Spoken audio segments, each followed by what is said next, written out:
Hey guys, how's it going? Michael Troy here. Today we're looking at Sleep, the first issue of the exciting new series from Zander Cannon, what I am calling as part of the new image renaissance. Cannot wait to share it with you. Subscribe to my channel if you haven't already. Hit that like button and let's get right into it. So there is some sort of renaissance happening at Image.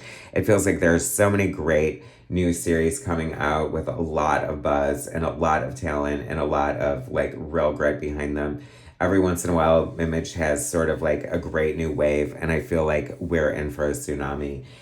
We had Aubrey Sitterson's Free Planet. We've had Exquisite Corpses. We had Thunder Beast, and now we have this Sleep from Zander Cannon. And I have to say that this is the first time I've read anything from Zander Cannon, and I was refreshingly surprised. I was expecting something completely different. This is a very much a comic strip in my mind, a dark and edgy one at that, but a comic strip and nonetheless.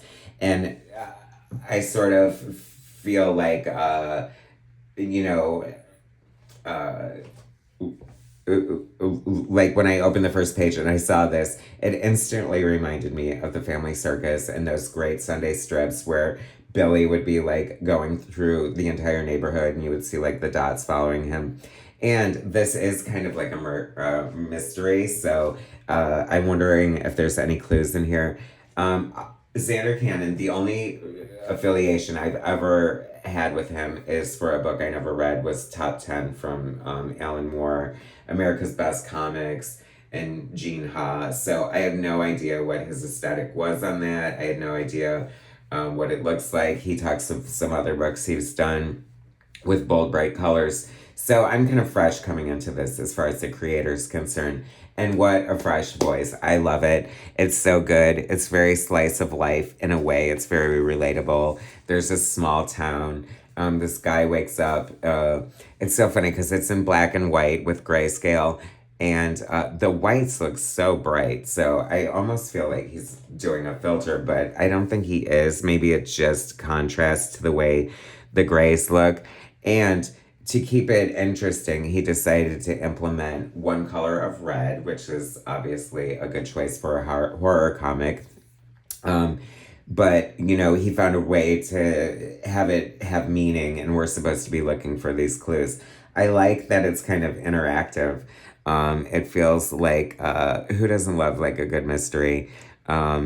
He wakes up, his friend calls him and says, you know, some cows were like killed last night under mysterious circumstances, so they think there's a wild animal on the loose.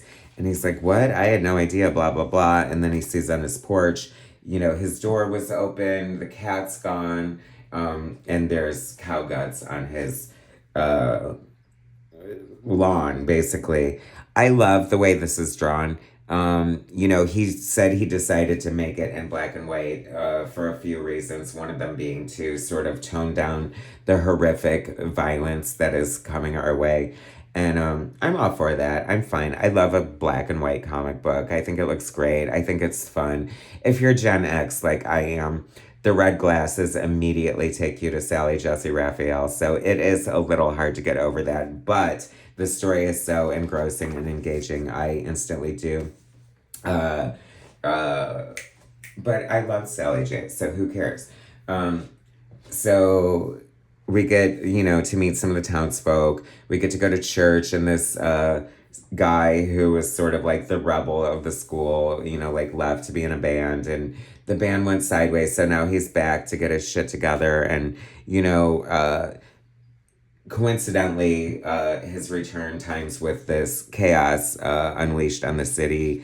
He sings this song about the devil. I'm looking for clues all over the place now, and I don't know. I'm like not much of a sleuth, so I'm not sure. I'm not sure what's happening. The main character, he works at a coffee shop. He's like a nerd. His best friend is Tabitha. I think he might have an interest in her, but I'm so in here. It's so good. He said he did everything like on old Photoshop and like even hand lettered with computer. And I don't know. I just love it. I love a one-man show.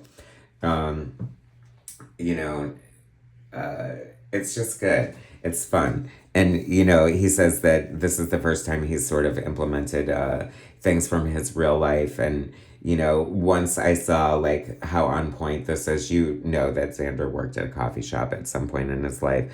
I love this regular old man customer coming in and writing a check for $1.32. The owner of the shop comes back from lunch and she's like, why is everything fusion and these edgy restaurants with swear words on the menu and waiters who are rude? I just thought it was so fun.